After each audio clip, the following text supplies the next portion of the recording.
Sou Fernanda Manente, médica ginecologista. Eu sou Danilo Manente, médico mastologista, e juntos nós somos um Um casal casal para para elas. trazendo informações sobre saúde e qualidade de vida de uma forma leve e descontraída. Então vamos lá, Fê. Nosso primeiro episódio no nosso Nossa podcast. estreia Nasceu o nosso filho, nasceu. né? E vamos contar um pouquinho pro pessoal da onde veio a ideia desse podcast, o que que a gente está buscando quando a gente criou esse podcast, da onde veio a inspiração para a gente fazer isso. Conta um pouquinho pro pessoal. Bom, a gente vem numa busca de melhora da nossa profissão, melhora a cada dia do nosso atendimento. E nessa busca, a gente acabou encontrando um amigo em comum que fez um curso sobre manejo do consultório. E no final desse curso, a gente foi convidado para participar de um dos episódios do podcast que ele faz. Então, o Danilo participou de um, eu participei do outro, e a gente achou muito interessante, né? Eu acho que foi uma forma de comunicação muito à vontade que a gente se sentiu de fazer, uma forma de se comunicar com o público, que a gente tinha muita informação para trazer, e a gente tem muita gente interessante com as quais a gente convive, e essas informações vão fazer parte do nosso podcast, né? Então, é trazer a abordagem de um casal de médicos sobre os diversos temas em saúde, E e, fora da saúde também. e assim a gente espera atender a expectativa de vocês dentro desse nosso novo projeto, Se né? vocês tiverem também alguma sugestão de tema que vocês queiram ouvir por aqui, pode mandar pra gente no Instagram, que a gente está à disposição. E nesse primeiro episódio estarei só eu e a Fernanda, porque a gente quer abordar um tema muito interessante, que é a chegada aos 40 anos da mulher, né, Fê? Eu acho que você viveu isso recentemente. Para quem não sabe, a Fernanda tem 41 anos, embora ela tenha essa carinha de menina, mas ela tem 41 anos, e a gente escolheu esse tema porque é uma fase que nós, como médicos, acabamos abordando muito no dia a dia do consultório, seja na prevenção, seja no tratamento de doenças. Então, é um tema muito recorrente, né? Então, hoje a gente vai falar especificamente dessa faixa etária. Cheguei aos 40 anos de idade, Fê, e aí? Pois é, e aí, né? Eu confesso assim, eu adoro aniversário, sempre gostei, o Danilo sabe disso, sempre comemoro aniversário. E um pouco tempo antes de eu fazer 40 anos, eu olhava assim, eu falava, meu Deus do céu, eu cheguei com 40 anos, 40 anos a gente faz mamografia é coisa de gente velha. E isso ficava na minha cabeça, e isso me assustava muito. Então, para mim, fazer 40 quando eu tinha 20 era muito longe, né? E de repente eu me vi com 40 anos e falei, e agora, né? Para onde vai a minha vida? A vida que eu sempre tive até agora vai piorar, vai melhorar? Que caminho que eu vou tomar? E aí foi que aí eu encontrei formas de melhorar minha qualidade de vida justamente quando eu fiz 40 anos. Então, aquela coisa assustadora da mamografia, assim que se faz 40 anos, me trouxe um impulso para que eu buscasse diversas coisas novas e diversos fatores para melhorar a minha qualidade de vida. Então, hoje a gente está no Outubro Rosa, a Fernanda e o seu trauma da mamografia. E como é que foi para você, Fê, fazer a primeira mamografia aos 40, né? Como é que foi essa experiência de fazer essa sua primeira mamografia? O exame de fato dói, porque eu, como médico mastologista, eu peço muita mamografia. Eu já vi muitas mamografias serem feitas, eu imagino a sensação de se fazer, mas jamais fiz uma mamografia em mim. Sim. Traz um pouquinho essa experiência da mulher Fernanda fazendo a primeira mamografia aos 40 anos para o pessoal.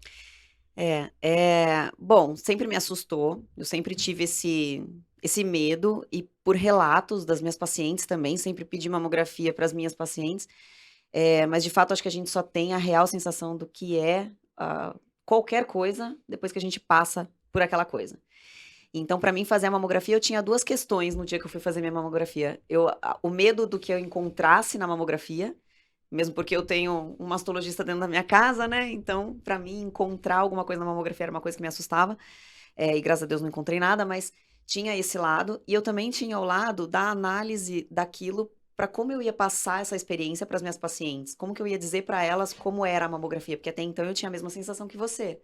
Eu indicava a mamografia e eu sempre falei para as minhas pacientes: não, não dói, vai tranquila, é um exame como qualquer outro.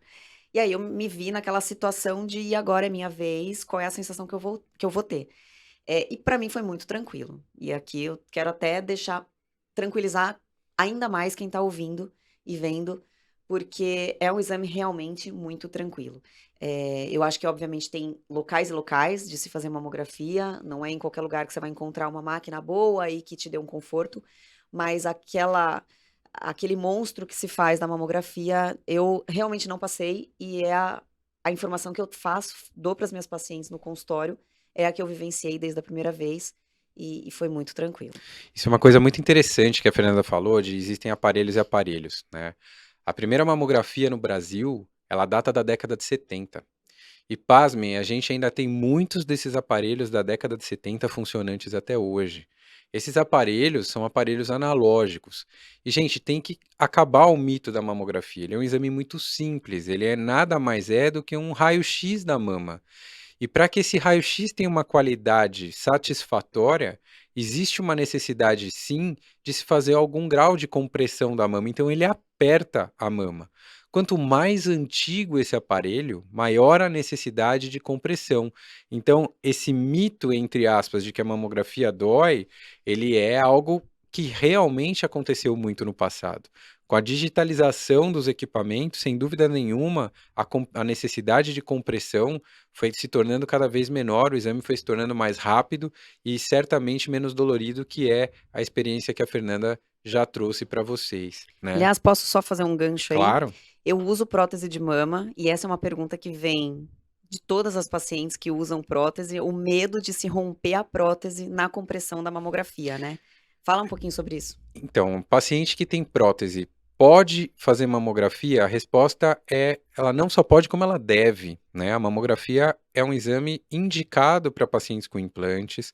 A mamografia é um exame extremamente seguro para pacientes que têm implante de mama. Mesmo essa da década de 70. Mesmo essa da década de 70, a única diferença entre a mamografia de uma mulher sem implante e uma com implante é que são feitas incidências adicionais. Uhum. Então, se empurra a prótese para trás, se traz a glândula mamária para frente, isso, dependendo da quantidade de tecido mamário, pode gerar um pouquinho de desconforto. Aí isso se dá um nome, chama-se manobra de Eklund. Então, quando a gente vê uma mamografia tradicional, a gente vê 4 chapas. Quando a gente vê uma mulher que tem prótese, a gente vê 6 chapas, então existem 2 chapas a mais para realmente fazer essa incidência mais específica Eu para a fiz mulher que essa tem implante. incidência adicional. Então, na realidade, é um exame super indicado. O que as pessoas têm que ter muita clareza é que quem tem implante, esse implante ele foi testado com uma pressão extremamente alta. Eu brinco às vezes quando o paciente me pergunta isso no consultório, eu tenho algumas próteses no consultório, eu subo em cima da prótese para mostrar para elas que não Não estoura. estoura, tá? Então a ruptura do implante não vai ser por pressão. Muitos implantes quando rompem, não é por trauma, não é por pressão, é porque aquele envoltório do implante ele ficou muito velho e uma reação inflamatória do organismo fez com que ele rompesse. Então o medo da ruptura do implante, ela não pode ser pela pressão, muito menos de deixar de se fazer um exame tão importante quanto a mamografia, com medo de ruptura do implante, né? Eu vou aproveitar o gancho aqui, né? Fazer um pouquinho a questão do Outubro Rosa de volta. Então, não só quem tem implante, mas qualquer mulher acima de 40 anos deve iniciar a mamografia, né? Então, a idade recomendada para o início da mamografia é sim a partir dos 40 anos, então isso acaba sendo um marco que a Fernanda viveu. E a recomendação formal pela Sociedade Brasileira de Mastologia é que isso se estenda enquanto essa mulher tiver condições de fazer o exame. Por outro lado, quando a gente fala de Ministério da Saúde do nosso país, a mamografia ela se inicia aos 50 anos de idade e se encerra aos 69 anos de idade. Poxa, Danilo, então existe menos oportunidade da mulher que está lá no SUS quando comparada com a mulher que está no sistema privado? Sim e não, né? Então, obviamente que existe uma taxa de efetividade na mamografia muito melhor nessa faixa etária entre 50 e 69 anos. Então, quando eu tenho um recurso, dinheiro finito, eu vou aplicar isso onde eu tenho melhores resultados, e sem dúvida nenhuma é nessa faixa etária que a gente tem os melhores resultados da mamografia. Mas se eu tiver a oportunidade de executar esse exame nas faixas etárias recomendadas pela Sociedade Brasileira, então entre 40 anos de idade até o momento em que essa mulher se sinta confortável a fazer o exame, é isso que a gente recomenda. E pegando o gancho aqui, Fê, você falou da mamografia e a parte hormonal dessas mulheres, né? Então, quando começa a fazer a mamografia mamografia, muitas delas já falam assim, poxa, fiz a primeira mamografia, eu tô Tô na velha. menopausa, tô velha, igual Tô você falou, velha. tô entrando na menopausa, significa fazer mamografia que eu tô chegando perto da menopausa? Na realidade a gente já vê uma queda dos níveis hormonais, a partir de 35 anos a gente já começa a ter a queda dos níveis, que nem sempre é significativa para que as pessoas tenham sintomas relacionados à queda dos exames hormonais, dos níveis hormonais, mas sim você já pode ter esse movimento acontecendo, né? E só que eu acho que quando a gente chega nos 40 anos, a gente se sente meio que na obrigação de ir atrás disso, né? Então, muitas mulheres chegam lá no consultório com toda essa demanda de também ver a questão hormonal. Obviamente que a principal queixa delas e a principal curiosidade é em relação a estou ou não na menopausa e também em relação aos níveis de testosterona, né? Então a gente faz uma abordagem nesse sentido para realmente ver. Agora, eu acho que é super interessante a gente conversar sobre isso, porque muita gente acaba ficando na cabeça que o número no exame é super importante. Uma coisa que é importante, uma pergunta assim, eu preciso de exames para dizer que a mulher está na menopausa? Então, é uma coisa assim, conceitualmente, o conceito Uhum. clínico de menopausa. Eu Menopausa. preciso de um exame para dizer que você está na menopausa, ou simplesmente a ausência da menstruação pelo período de 1 ano significa menopausa do ponto de vista clínico? São coisas diferentes, né? A menopausa é ausência de menstruação por 12 meses. Então, isso é menopausa. Parei de menstruar, daqui 12 meses, se eu não tiver nenhum sangramento, eu defino isso como menopausa. E existe a perimenopausa, o climatério, que são sintomas relacionados com a queda dos níveis hormonais e que podem já estar presentes desde os 35, 40 anos de idade e pode se estender por um tempo a mais deste último episódio de menstruação, menopausa. Então tem todo um, um período grande até de vida da mulher que ela se encontra nesse período de distúrbios, quedas, disfunções hormonais. Então nós estamos falando aí de 10, 15 anos da vida da mulher em que ela passa nesse período Então você de está dizendo que queda. a partir dos 40 anos ela pode estar entrando numa fase de adaptação, essa nova fase de vida, essa nova perfil hormonal dessa mulher, então isso a gente vai dar o nome de climatério, até que por volta dos 50 anos, de fato, ela vai parar de menstruar e esses sintomas podem persistir por mais alguns anos. Exatamente. Então a menopausa, em média, acontece com qual idade, Fê? 48, 52 anos, a média nacional. Quando você considera uma menopausa precoce, por critério técnico? Abaixo de 42 anos já considera uma menopausa precoce. Então, mulheres menopausadas abaixo de 42 anos são classificadas como menopausadas precoces. E Depois aí eu tô disso, falando de de menstruação, ausência de menstruação. menstruação. Que Muito. a gente tem que pesquisar, tá? Porque às vezes a mulher parou de menstruar por algum outro distúrbio, né? Alguma outra alteração hormonal, sim, ou às vezes ganhou muito peso, enfim, teve algum distúrbio metabólico que fez com que essa mulher parasse de ter as menstruações, e aí isso daí não é menopausa. Então, ausência de menstruação antes de 42 anos, a gente faz uma pesquisa e definindo pelos exames laboratoriais que é realmente menopausa, é considerado precoce. E aí chegou a Fernanda para a doutora Fernanda atender, 41 anos de idade, sem nenhum tipo de sintoma. O que é que você pede de exame de rotina para essa paciente, além da mamografia? O que ela deve fazer no dia a dia do consultório médico? O que você sugere de exames para essa paciente, Fê? Bom, acho que a gente tem que ver muito além da parte física aí, né, nessa fase, porque chegar nos 40 anos não é só ter a queda hormonal, né? Vem acompanhada de uma série de situações.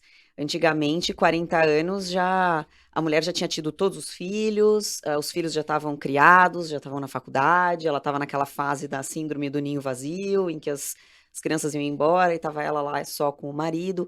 E hoje não, hoje a gente sabe que essa maternidade se prorrogou, o tempo se prorrogou um pouquinho mais, então uma fase de vida que ali ela está num auge da carreira e que talvez ela esteja ainda pensando em ter um filho, não engravidou ainda nenhuma vez, então é muito individual essa abordagem no consultório, então eu procuro entender qual é a situação daquela mulher, a situação de vida daquela mulher, o psicológico que está levando ela, o que está tendo de conflito interno mesmo, mas falando da parte física, o que a gente precisa fazer é acompanhamento do ultrassom transvaginal, Papa Nicolau, o ultrassom da mama, a mamografia, exames de sangue de rotina, anemia, diabetes, colesterol, tireoide, vitaminas, toda essa parte clínica basal, né? E aí, na dependência de uma queixa, a gente faz exames mais específicos.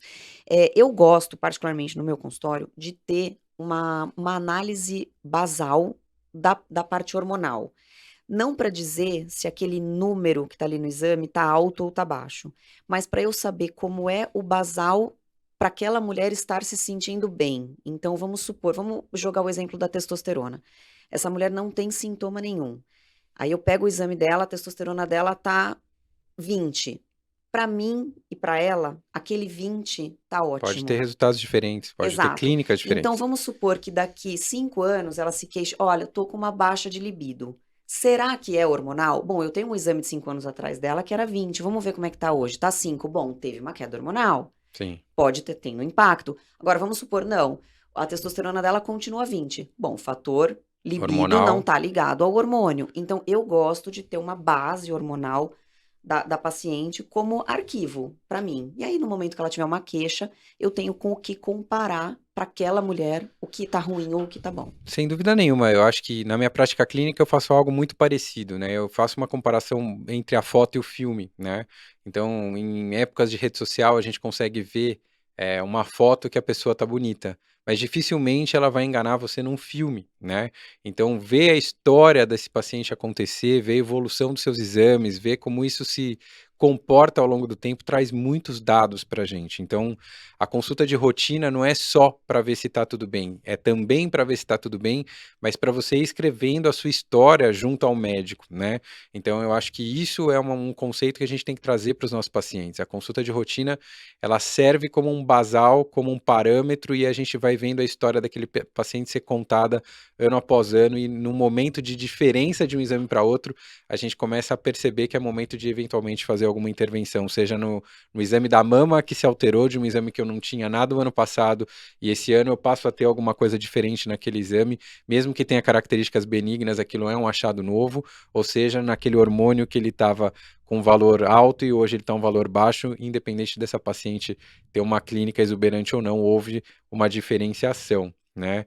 E você costuma propor algum tipo de reposição hormonal nas mulheres que entram nessa faixa de 40 anos de idade? Você só faz, né, reposição hormonal? A gente pode falar o termo reposição hormonal? Como é que funciona isso dentro do teu dia a dia no consultório de uma mulher de 40 anos de idade? Existem várias formas da gente usar o hormônio, né? Então, a gente tem como repor um hormônio que está faltando, a gente tem como adequar o funcionamento de um hormônio que existe já sendo produzido no corpo. E existe uma terceira forma, que é o uso suprafisiológico do hormônio, que é quando a gente está produzindo numa quantidade normal, a gente não tem queixa, e ainda assim a gente usa, e dessa parte a gente não vai falar hoje. É, existe sim o termo terapia hormonal, hoje é um termo ainda usado, mas eu gosto muito mais do termo adequação hormonal. Não gosto muito da modulação hormonal, porque a gente não modula, a gente adequa os níveis. Então, eu gosto muito desse termo, é o que eu uso. É, e assim, a gente tem que entender que hormônio tem papel no organismo durante todos os anos da nossa vida, né? Então, é, a gente simplesmente deixar essas mulheres que estão nessa perimenopausa ou chegando de fato na menopausa sofrerem com sintomas para o resto da vida delas, simplesmente porque é normal perder o hormônio nessa fase, eu acho muito injusto. Tem um dado muito interessante que a gente esquece, né? Hoje a expectativa de vida das mulheres, ela está muito mais longa, né? No nosso país hoje a gente estima que as mulheres devam viver por volta de 82 anos, né? Então, deixar uma mulher na menopausa sem nenhum tipo de tratamento significa ela viver mais de um terço da vida dela Pois é, sem a qualidade de vida sem qualidade adequada. de vida. Então, isso é uma coisa que a gente tem que pensar e repensar, e eu que tenho a visão sempre do oncologista, eu sempre tenho um pé atrás quando a gente vai falar de reposição hormonal, E eu acho que o termo reposição hormonal também eu pus uma pedra em cima dele. Então Uhum. a gente nunca pode esquecer, nós somos de uma geração que a gente se formou na década de 2000, né? E nos anos 2000 foi publicado um estudo em 17 de julho de 2002, essa data eu nunca vou esquecer, eu estava na faculdade. Então nessa época a gente aprendeu tudo sobre reposição hormonal e a partir desse 17 de julho de 2002 a A gente foi gente. proibido de fazer reposição hormonal. Então eu acredito que a terapia hormonal surgiu daí porque a gente não repõe mais nos níveis que a gente repunha pré-2002. Então Exato. a gente hoje faz uma terapia hormonal, ou seja, tratando os sintomas desses pacientes. Uhum. Então por isso o nome terapia ou adequação hormonal, mas não repondo da forma que a gente fazia pré-2002, né? E A gente do, nem usa as mesmas medicações que se Exato. usavam naquela Naquela época. época, só para o público que está em casa ter uma ideia, a gente utilizava um pool de hormônio feminino extraído da urina de égua, É, né? estrogênio equino Conjugado. conjugado. Então diz que existe uma polêmica que quando foi ser apresentado essa medicação na China, não existia água suficiente para extrair urina para tratar todas as chinesas. E então esse medicamento sequer foi lançado na China na época, Porque não tinha porque ele não tinha, substância. não tinha matéria-prima para ser produzida através de urina de égua. E isso foi descontinuado no SUS há pouco tempo atrás. Então, até pouco tempo atrás, a gente utilizava esse tipo de medicação no SUS, e isso era muito perigoso. Então, o fato da gente ter à disposição esses hormônios bioidênticos trazem para a gente uma segurança muito maior, sem que se Sim. complique a qualidade de vida dessas pacientes, E de né? novo, a diferença do veneno e da medicação está na dose, então é realmente individualizado e é aquilo que eu falei, a gente tendo uma base de como essa mulher era enquanto ela estava se considerando com boa qualidade de vida, a gente entende para que nível a gente precisa chegar com os hormônios dela para que aquela qualidade de vida que ela tinha volte, né? E não só em termos de qualidade de vida, mas a gente sabe, a gente tem o papel do estrogênio, por exemplo, na melhora do perfil de colesterol. Então, o HDL, por exemplo, está na dependência do nível do estrogênio. Então, a gente não pode deixar essa mulher sem hormônio, deixar ela piorar nível de colesterol, deixar ela entrar num risco cardiológico pela falta do hormônio. Óbvio que tem outros fatores, mas esse é um. O hormônio também tem papel na força, na composição óssea. Então, essa mulher entrando na menopausa, ela perde o hormônio, ela perde densidade óssea, ela perde qualidade do osso, ela aumenta risco de fratura. Então, tem muitas coisas, muitos papéis do hormônio que não só a qualidade de vida daquela mulher, mas o funcionamento interno do corpo dela. E ela precisa daquilo. E é o que o Danilo falou. Hoje em dia, antigamente, fazia 50 anos, entrava na menopausa, tinha o quê? 5, 6 anos de expectativa de vida. Hoje a gente tem 30 anos, 40, tem mulher que vive até os 100. Então, assim, eu tô falando de 40, 30, 40 anos de vida dessa mulher com redução desses riscos que o hormônio é capaz de trazer. E muito frequente no meu dia a dia de consultório é receber pacientes do ginecologista ou mesmo paciente que vem por conta própria, trazendo esses conceitos de que o hormônio aumenta risco para câncer de mama, E né? aí, aumenta? Então, e o que a gente tem que ter muito em mente é que a primeira coisa, a gente está diante de um ser humano, né? E esse ser humano, ele tem que ser avaliado como um todo. Cada risco vai ser individual. Não existe um risco coletivo, mas quando a gente olha os estudos, o que a gente percebe é que existe sim uma janela de segurança de uso de hormônio por um determinado período, numa determinada dose. Depois de certo período, que a gente fala na tal da janela de oportunidade, durante 5 anos, a gente começa a ter um aumento de risco, mas é um risco muito pequeno, né? Então, sempre em medicina a gente vai ter o custo e a gente vai ter o benefício. E se esse benefício for maior que o custo, a gente vai usar essa medicação sem grandes traumas. O que tem que ficar claro é que cada vez mais a gente tem à disposição métodos diagnósticos, né? Então, nenhuma mulher que faz terapia hormonal ela vai fazer desassistida por um médico. Então, essa paciente vai fazer ultrassom transvaginal para uma avaliação do endométrio, do útero, ela vai fazer mamografia, ela vai fazer eventualmente ultrassom da mama, se tiver uma mama densa. Então, obviamente que existem mulheres com alto risco para câncer de mama, e essas mulheres não se deve sugerir o uso de hormônio para elas, então é muito importante que se conheçam esses pacientes.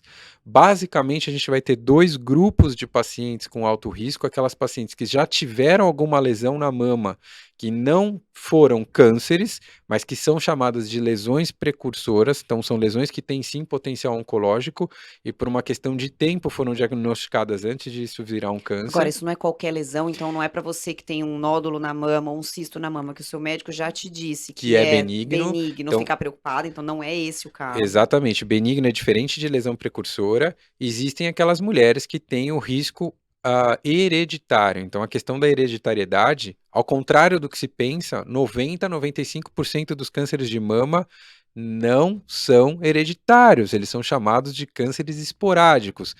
Ai, Danilo, eu nem tenho nenhum caso de câncer na minha família, então eu estou isenta de risco? É claro que não. A maioria das mulheres que tiveram câncer de mama não tinham nenhum familiar com câncer de mama. E a gente não vai conhecer esse padrão hereditário na maior parte dessas mulheres que Sim, eventualmente terão câncer de mama. O que a gente sabe do câncer de mama é que o maior fator de risco é a idade. Quanto mais velha essa mulher, maior o risco dela vir a ter câncer de mama. Mas uma coisa chama muita atenção e vai de encontro com aquilo que a gente está conversando hoje. Mulheres de 40 anos. Na nossa população brasileira especificamente, a gente tem visto cada vez mais um aumento de mulheres com câncer de mama na pré-menopausa. Ninguém consegue justificar especificamente por que isso tem acontecido na nossa população. Talvez o hábitos de aumento, ou vida. talvez o aumento da procura dessas mulheres por exames diagnósticos Eventualmente precoces. sim, então acho que isso tem um papel que a gente até chama isso às vezes de overdiagnóstico, né? Então a gente acaba fazendo um diagnóstico às vezes de doenças que sequer evoluiriam, mas Uhum. isso é um fato. Agora, existem algumas características populacionais que chamam a atenção para isso, então a gente vai ter que saber lidar cada vez mais com essas mulheres de 40 anos, a terapia hormonal, o risco de Sim. câncer e acho que o mais importante de tudo, para câncer de mama não existe uma prevenção específica, né? Uhum. Então, eu acho que quando uma paciente me pergunta como é que eu faço prevenção do câncer da mama, não é fazendo mamografia. A mamografia vai fazer um diagnóstico precoce. A prevenção do câncer de mama, ela é feita da mesma forma que a gente faz a prevenção de várias outras doenças. É mantendo um estilo de vida saudável, né? Eu acho Uhum. que você, melhor do que eu, é capaz de dizer quais são essas estratégias que a gente tem que adotar para a prevenção não só do câncer de mama, mas para ter um envelhecimento mais saudável. Você Saudável. quer falar um pouquinho sobre, principalmente, a dieta, o exercício, e depois a gente passa pelos outros temas? Sim, eu quero só voltar um pouquinho no que você estava falando do câncer de mama. Acho que um ponto muito importante e que eu acho que pouca gente fala, né? O hormônio em si, ele não vai produzir uma célula cancerosa. Ele Sim, vai aumentar, estimular para que uma célula, uma alteração genética que a pessoa já tenha, apareça de uma forma mais rápida. Então, não é você usar, eu tive câncer porque eu usei hormônio. Não, você já ia ter câncer. Talvez você fosse ter câncer daqui 20, 30 anos e ele apareceu agora. Mas o hormônio ele não é capaz de fazer essa mutação na sua célula para que ela faça com que você tenha um câncer, né? Então, isso é um primeiro ponto. O segundo ponto que eu acho interessante, e eu escuto isso praticamente todos os dias, é você ter uma conversa muito séria, né, entre o médico e a paciente que está ali daquele lado, e entender a demanda daquela pessoa, né? O Danilo falou, tem que entender o que está por trás daquela pessoa, qual é a história dela, o que que ela veio buscar ali, e o que que é importante para ela. Porque às vezes a gente escuta muito do lado de cá, assim, olha, eu prefiro aumentar o meu risco do que viver com baixa qualidade de vida que eu estou vivendo agora. E às vezes a gente aqui como médico também se sente até numa posição difícil, porque você sabe que aquilo pode aumentar um risco para paciente, mas ao mesmo tempo você jurou lá atrás que você ia melhorar a qualidade de vida daquela mulher, e a gente fica nessa dicotomia eu de tive um para que lado eu professor que falava vou. uma frase muito interessante. Ele sempre colocou que talvez fosse mais importante dar vida aos anos do que anos à vida, Eu concordo né? completamente. Então era uma Não só frase eu, que. mas as minhas pacientes também Exato, concordam. então a gente tem que ter esse conceito muito em mente. E voltando no gancho da questão do hormônio e câncer, uma máxima que a gente tem que ter na cabeça é: a paciente que teve câncer de mama, essa sim, Ah, essa é sim. proibida de usar hormônio. Sim. E a gente não pode extrapolar o conceito de que porque essa paciente que teve o câncer não pode usar hormônio, e isso se deve ao fato de que 70% dos cânceres de mama tem receptor de hormônio positivo. A gente não pode extrapolar essa informação para dizer que uma paciente saudável desenvolveu um câncer por hormônio. Uhum. Isso é uma inferência errada, Errada. né? Então, o conceito tem que ficar claro. A paciente que tem câncer não usa hormônio. A paciente saudável e que um dia eventualmente teve câncer não Não foi foi o pelo uso hormônio que do causou, hormônio. né? Então muitas vezes chega paciente no meu consultório e fala: tá vendo, doutor, eu fiz reposição hormonal por X tempo e aí, olha agora, tô com câncer. E é aquilo que você comentou. Talvez ela fosse ter o câncer com hormônio, sem hormônio ou Ou apesar apesar do do hormônio, hormônio, né? claro. Então acho que essa é uma coisa que a gente tem que encerrar essa discussão de uma maneira muito objetiva em relação ao câncer.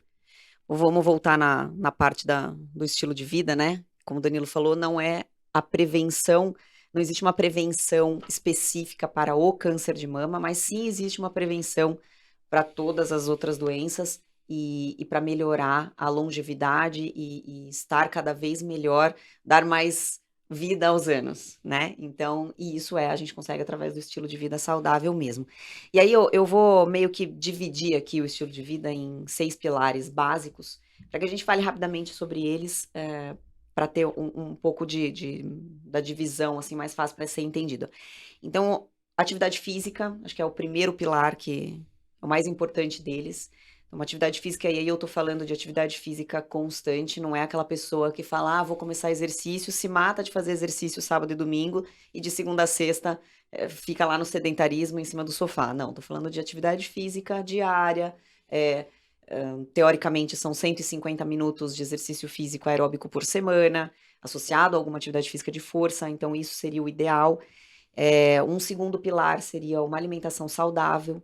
Hoje a gente sabe que uma dieta considerada saudável é uma dieta baseada em plantas, não necessariamente o vegetariano, o vegano, mas uma dieta com mais base numa alimentação de plantas mesmo, né? Onde a Então, proteína animal não é não é protagonista, né? protagonista, exatamente. É aquele prato que você faz, aquela saladona como se fosse a salada Caesar, né? Aquela saladona com um monte de coisa, um monte de elementos da terra e o finalzinho ali, o toque final, uns pedacinhos de carne.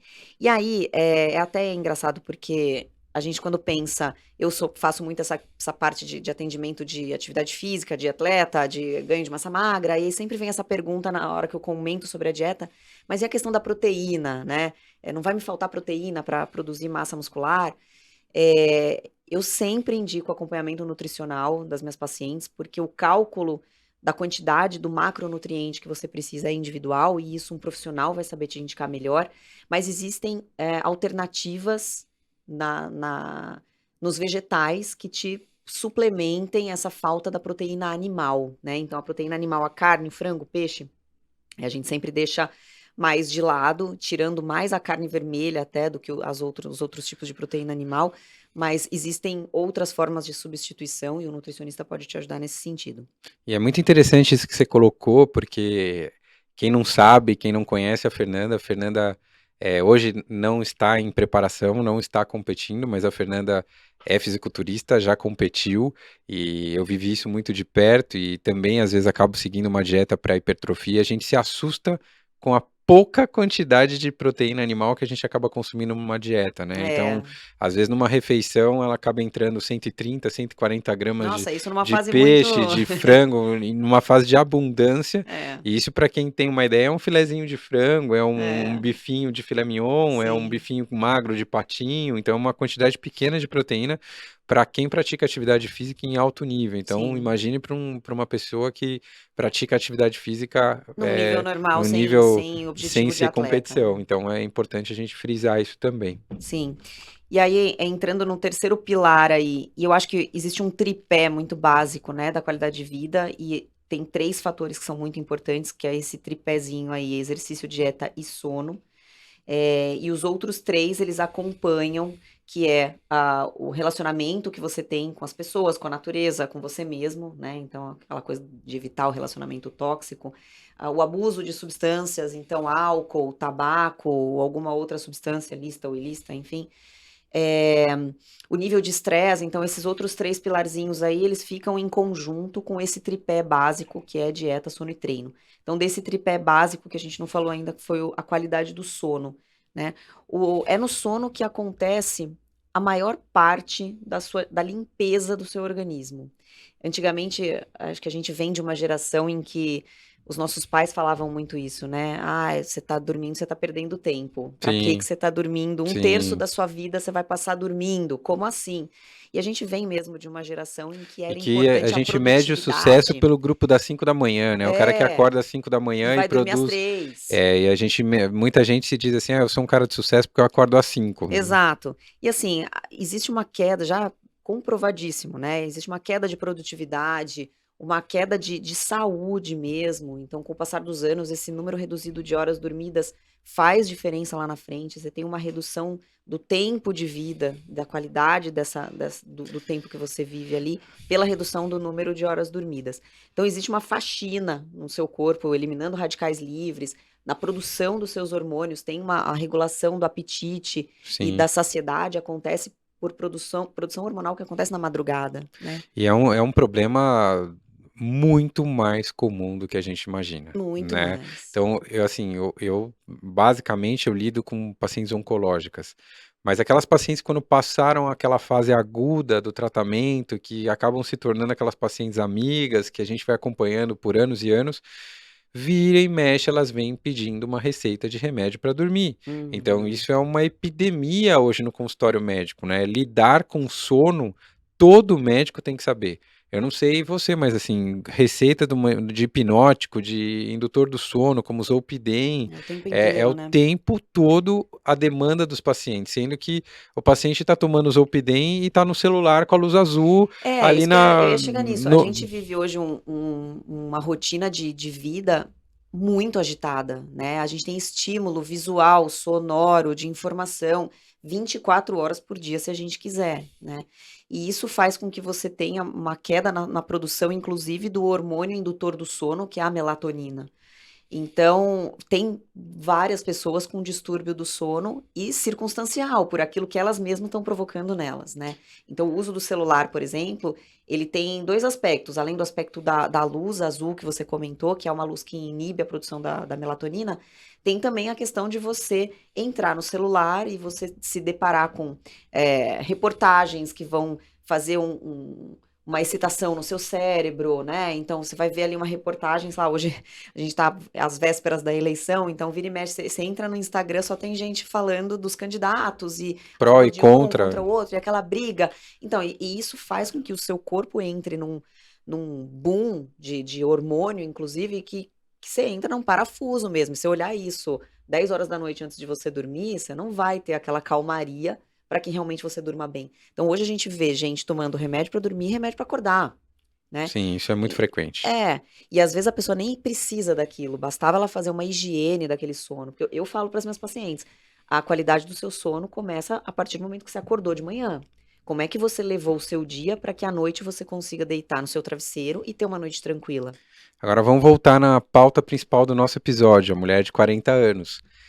A mulher de 40 anos, a minha mãe com 40 anos, eu era adolescente, eu era independente, eu fazia as minhas coisas, obviamente tinha as minhas demandas, mas diferentemente da geração dos nossos pais, as mulheres de 40 anos hoje, via de regra, são mães de crianças pequenas, né? Sim, E como é sim. que essas mulheres têm lidado com essa questão da maternidade mais tardia, né? Então, como é que você tem visto isso no teu dia a dia de consultório? Porque naturalmente essa maternidade mais tardia está impactando o sono, Com né? certeza. Então, se existe uma coisa que a maternidade muda na vida de alguém, é o sono. Então, como é que você Sim. tem lidado com isso com as suas pacientes? Como é que você tem abordado isso com as suas pacientes? Isso tá cada vez mais comum, né? Tem aquela mulher de 40 anos que ainda não engravidou e quer engravidar, e aí a gente faz todo um preparo para isso. E tem aquela mulher que tem filho de 2, 3, 4, 5 anos nessa idade e acaba tendo um prejuízo muito grande do sono, né? E aí, assim, a minha conversa é a seguinte: vamos tentar reduzir dano, né? Então, é claro, se dá para a gente tentar fazer com que aquela situação noturna ali aconteça para a família toda de uma forma satisfatória, melhor, porque às vezes você reduzindo o celular, a televisão, reduzindo isso não só para você, mas para o resto da sua família, então, para o seu parceiro, para sua parceira, para os seus filhos, isso vai melhorar automaticamente o sono deles e, por consequência, vai melhorar o seu. Então, eu abordo muito essa questão do movimento ali da família, né? Porque a gente sabe, criança pequena não dorme mesmo. E Isso é às muito vezes tem importante de dizer, né? como Porque melhorar. muitas pessoas acham que os filhos são estranhos, que o filho do vizinho dorme a noite inteira, o filho do vizinho não acorda para mamar e só o meu acorda a noite inteira, só o meu acorda para mamar, só o meu suja a fralda de madrugada. Não é bem Então, assim. o que a gente tem que ter clareza é que existem sim momentos de dificuldade, a gente vai ter que saber contornar isso, né? Não vai ter jeito e que faz parte, é assim para todo mundo. Então, as pessoas que falam isso ou têm muita sorte ou estão mentindo. Isso é uma Exatamente. coisa que a gente tem que ter bastante clareza e que é uma fase transitória da vida, né? Sim, sim. Então, às vezes, essa maternidade mais tardia, encostando nos 40 anos de idade, talvez a gente já não tenha tanta energia nessa faixa etária para acordar, se manter acordado de madrugada, mas que na realidade hoje, sem dúvida nenhuma, a gente pode falar que os 40 anos são os novos 20, né? Então, as mulheres estão em pleno vapor da carreira, tem essa questão da maternidade encostando nessa faixa etária. E você consegue dizer um pouquinho dos riscos de se ter uma gravidez nessa idade? É tão fácil engravidar quanto mais jovem? É mais difícil? Existe algum cuidado que a gente tem que ter especificamente? Como é que é isso para você no dia a dia? Apesar dos 40 serem os novos 20, né? Os seus óvulos continuam com 40. Então, a genética a gente não consegue alterar, né? Então, se você tiver um óvulo velho, você vai ter uma gestação com um material genético envelhecido. E aí você, obviamente, vai aumentar o seu risco de ter algum problema genético na formação daquele feto, né? E aí eu tô falando principalmente, por exemplo, da síndrome de Down. Então, a gente tem um risco aumentado de determinadas alterações genéticas. Agora, ao mesmo tempo, a gente tem condições mutáveis, apesar da idade, coisas que dependem da gente. Então, existe uma idade cronológica, que é aquela idade que eu olho no meu RG e vejo quantos anos eu tenho. E isso não dá para mudar. Não dá para mudar, então é isso que eu tô falando dos óvulos. E existe a idade biológica, o quanto as suas células têm de envelhecimento pelos seus hábitos de vida, né? Então, se você mantiver um hábito saudável de vida, exercício, dieta, boa qualidade do sono, manejar o estresse de forma adequada, evitar fumar, evitar o álcool em excesso, ter relacionamentos, se livrar dos relacionamentos tóxicos, tudo isso vai fazer com que você tenha a sua idade biológica menor. E aí você vai ter uma gestação com mais qualidade, né? Agora, o risco genético a gente não altera. Então, na prática, sim, o que a Fernanda está dizendo é que a gente não consegue controlar fenômenos como problemas genéticos, tal qual síndrome de Down, mas a gente sabe que mulheres com uma idade acima de 35 anos que vão engravidar têm um aumento de diabetes, de pressão alta, de alteração de tireoide, e que isso sim são variáveis que a gente consegue controlar com o estilo de Sim, vida, sim, são né? variáveis Então, mutáveis. essa questão do estilo de vida talvez seja a grande vedete do nosso podcast. É por aí que a gente vai em todos os temas que a gente vai discutir. Então Sim, a gente já bolou vários temas, mas que inevitavelmente vão esbarrar sobre esses sim, pilares. Então por isso que a gente hoje está discutindo cada um deles na Mulher de 40, mas é por aí que a gente vai versar sim. durante todos os nossos episódios, né, Fê? Acho que não escapa muito disso, né? Não escapa. Eu E quero saber a sua opinião agora. Como é viver com uma mulher de 40? Você que está do outro lado. Não como médico agora, como marido da mulher de 40. é muito interessante a Vê lá o que você vai gente. falar, Não, é hein? muito interessante a gente viver isso, né? Porque eu acho que chegar aos 40 anos de idade, como você falou da mamografia, e a gente tem a mesma idade, é você olhar para trás e ver que você construiu uma trajetória muito interessante, grande, que você viveu muito, mas que você tem muito a viver ainda, né? Uhum, Então, ao mesmo tempo, você está do lado de uma mulher madura psicologicamente, mas que ainda tem muita vitalidade, falando especificamente de você, né? uhum, Então, quando eu olho para as minhas pacientes, eu penso muito em você como exemplo. Eu uso muito você como exemplo para tratamento das minhas pacientes. Então, aquelas pacientes que têm 40 anos de idade, e às vezes eu olho para elas, eu penso que ela tem mais idade do que ela aparenta, eu começo a fazer um trabalho para que ela tenha vitalidade, que ela tenha disposição, que ela tenha a alegria de viver que eu encontro numa mulher de 40 anos que mora dentro da minha casa, né? Então, acho que isso é uma coisa que me inspira muito a ser um médico melhor, porque não só tratar o câncer, mas a gente também trata a mulher que está diante da gente. E eu vejo em você um espelho para todas elas, né? Então, ter essa referência de bons exemplos dentro da minha casa torna a minha vida de médico muito mais fácil, né? Então, obviamente, que ter uma mulher de 40 anos que tem vitalidade, que está fisicamente muito bem, que está muito bonita, a única questão que fica em aberto é que a gente não quer mais ter filhos, porque a diferença entre a Fernanda de 40 e a de 20 é o RG. Né? Mas a mulher, fisicamente, em termos de disposição e o que faz, talvez você faça mais hoje aos 40 do que fazia com 20, Com né? certeza. Então, eu acho que a experiência de envelhecer ao lado de alguém que se mantém ativo é muito legal, né? Então, te, me traz muita inspiração até para o meu dia a dia, né? Eu acho que essas mudanças que eu vivi ao seu lado quando você chegou nessa idade e quis mudar, quis envelhecer mais saudável, mudar todos os pilares do estilo de vida na sua vida, mudou na nossa família, mudou na nossa rotina como um todo.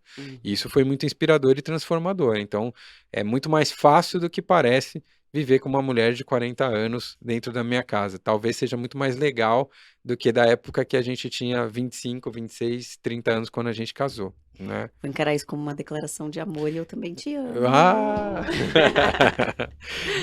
E assim, é interessante, né, que a gente às vezes tá falando muito de estilo de vida, de pilar, e esse pilar relacionamento, sem dúvida nenhuma, é pouco valorizado, né? Sim. Então, faz muito bem a gente estar com uma pessoa na qual a gente gosta de conviver, não só. Isso começa dentro da nossa casa. Não existe ninguém que vai ter relacionamentos saudáveis fora de casa sem ter uma base sólida dentro de casa. Então, acho que isso é uma coisa que a gente tem que trabalhar bastante quando a gente está falando com os pacientes. Eu que lido com oncologia, eu falo que isso é um divisor de água na vida da mulher. Então, a paciente que tem um câncer de mama, ela tem dois tipos de companheiro. Aquele cara que vai apoiar, vai ficar do lado, ele vive a doença, às vezes até mais do que a paciente. E tem aquele cara que simplesmente abandona a paciente no momento do diagnóstico, né? Então, aí você já começa a entender parte do problema, né? Uhum. Será que esse relacionamento, esse nível de estresse extremamente alto que essa mulher viveu ao lado desse companheiro, talvez ele não tenha sido um fator tão ou mais importante do que o uso do hormônio, né? Exatamente. Então a gente Quem tem. garante que não foi isso que desencadeou toda uma Exatamente. alteração na Então, estrutura muitas vezes eu metabólica? recebo paciente e falo assim: eu passei por um estresse muito grande. Será que esse foi a razão pelo qual essa foi a razão pela qual eu desenvolvi o câncer? Eu estou em separação, eu estou desempregada, e algum fator, ou a perda de um ente querido. Então, às vezes, esses fatores emocionais pesam muito e na cabeça delas, elas correlacionam muito o fato com o câncer. Então, eu acho que esse pilar relacionamento a gente negligencia, mas a gente tem que trabalhar muito junto com os nossos pacientes para que eles atinjam uma qualidade de vida, seja em medidas preventivas quanto curativas, quando a gente está falando de câncer. De novo, outubro rosa, né? A gente está aqui batendo na medicina do estilo de vida, nos pilares de qualidade de vida, e sim, existe evidência científica que a mudança do estilo de vida reduz em até 50% a taxa de recidiva de câncer em pacientes que já tiveram câncer. Então, isso é muito importante. E, sem dúvida nenhuma, o relacionamento Faz parte de um dos tá pilares. implícito em tudo isso, né? E aí a gente chega também, quando você fala de uma mulher de 40 anos de idade, aqui a gente não tá para contar mentira para ninguém, a gente vem com os nossos vícios, né, prévios. Sem dúvida nenhuma, quem faz faculdade de medicina não é de segredo. Quando a gente casou, até existiu um fato interessante. A cerimonialista perguntou pra gente assim: vocês dois são médicos? Somos. Então só vai vir médico nesse casamento? Sim. Então pode aumentar 30% a quantidade de bebida, porque médico bebe muito, É, né? Então, uma coisa que a gente tem que saber lidar também é a questão do consumo de álcool e muitas mulheres que ainda fumam, por incrível que sim. pareça, acho que estatisticamente hoje a gente vê mais mulheres do que homens fumando e abusando de álcool cada vez mais, né? Eu falo que a maturidade trouxe para a gente uma diminuição significativa no consumo de álcool, não que a gente não tome um drink eventualmente, Sim, mas o nosso consumo de álcool diminuiu diminuiu muito. muito. E como é que você lida com isso no teu dia a dia em termos de consumo de álcool, de tabaco? Eventualmente, a gente tem visto mulheres usando outros tipos de droga sintética, inclusive mulheres mais jovens até. Como é que Uhum. você tem abordado isso no dia a dia do teu consultório? A gente tem que sempre ter algum recurso também, por trás disso, né, um psiquiatra parceiro que consiga acompanhar, porque às vezes é um vício realmente, a gente precisa deixar, mas eu tenho visto com frequência a diminuição do hábito do tabagismo, então voltou um pouco agora pelo uso do cigarro eletrônico, mas o tabaco mesmo, o cigarro normal, eu tenho visto uma diminuição de consumo. O álcool, eu já vejo um aumento, principalmente na pandemia. As minhas pacientes que ficaram em casa na pandemia, elas relatam isso, que elas aumentaram o consumo de álcool, coisa que era de final de semana, passou a ser de Existe um uso consumo diário. seguro de álcool? Não existe nenhum consumo seguro. A gente não pode dizer, não pode fechar os olhos também e dizer, eu não bebo nunca. Tem gente, sim, que não bebe nunca, e por opção, ou porque não gosta, enfim, mas não dá pra a gente tampar os olhos e falar assim, eu, como médica, não bebo nunca. Não, eu eventualmente tomo meu copo de vinho, minha taça de vinho, tomo um outro drink, mas deixar isso realmente como uma coisa eventual, né? Que não faça parte do seu dia a dia. Eu tomo uma taça de vinho todos os dias porque me relaxa para dormir. O álcool, ele é excitatório, né? O álcool, ele é uma substância excitatória até certo ponto, depois ele é depressiva, então é um mecanismo que age no seu cérebro que tira toda a qualidade boa do seu sono. Então, apesar de te induzir o sono, ele te deixa num sono de má qualidade. Então, essa não é uma boa estratégia para dormir, né? Então, esse consumo não existe uma quantidade, você fala assim, até tal ponto eu posso ingerir. Não existe. E até qual ponto o paciente é considerado abusador de álcool? O consumo diário, e aí depende do tipo do álcool, então tem valores diferentes para cerveja, para vinho, para destilados, enfim, tem uma tabela de valores diferentes, mas se você consome, em média, mais de 3 a 4 doses diárias de bebida alcoólica, você já é considerado um dependente de álcool. Muito bom, muito bom. Então, acho que agora a gente precisa recapitular todo esse monte de coisa, Nos próximos né? episódios, cada episódio vai falar de uma coisa, e vocês continuem assistindo a gente, escutando a gente. Mas só para a gente encerrar, então, assim, eu acho que tem que ficar muito claro que a mulher de 40 anos hoje é uma mulher que é considerada jovem, né? Então, é uma mulher que a gente vai considerar jovem, que tem essas peculiaridades, né? Inclusive na questão dos exames que a gente vai aplicar nessa faixa etária, mas que tudo que a gente fizer pré-40 anos é aquilo que a gente vai colher aos 40, né? Então, Exatamente. eu acho que a saúde aos 40 anos, ela começa muito antes dos 40 anos, né? Uhum. É plantar uma semente boa para a gente ter uma árvore saudável. Se a gente Agora, plantar... também não existe, não dá pra gente falar que uma mulher de 40 anos que viveu uma vida não saudável não tem solução. Sim, sim, sim, sim. Dá tempo ainda de você transformar a sua vida, independente da sua idade. É aquilo que a gente fala sempre. Se você não construiu uma vida saudável até agora, comece, porque você só vai ter a ganhar. E assim, de novo, vamos bater na tecla da expectativa de vida. A mulher de 40 anos sequer viveu metade da vida dela. Então, se ela viver os Exatamente. outros 50% de uma maneira saudável, vai ser algo muito benéfico para ela, né? Exatamente. Então, a gente já tem o tema do nosso próximo episódio, que vai ser muito interessante, a gente vai falar sobre aromaterapia com uma pessoa muito entendedora do tema, e a gente vai trazer a aromaterapia para a nossa realidade. Queria agradecer a audiência de vocês, a paciência, e a gente está super aberto a críticas, a sugestões. Quem quiser se comunicar comigo especificamente, eu acho que o melhor canal para me encontrar é no Instagram. Meu Instagram é @danilo.manente. O meu também, acho que o melhor canal continua sendo o Instagram, @dra.fernandamanente. Nos vemos no nosso próximo episódio.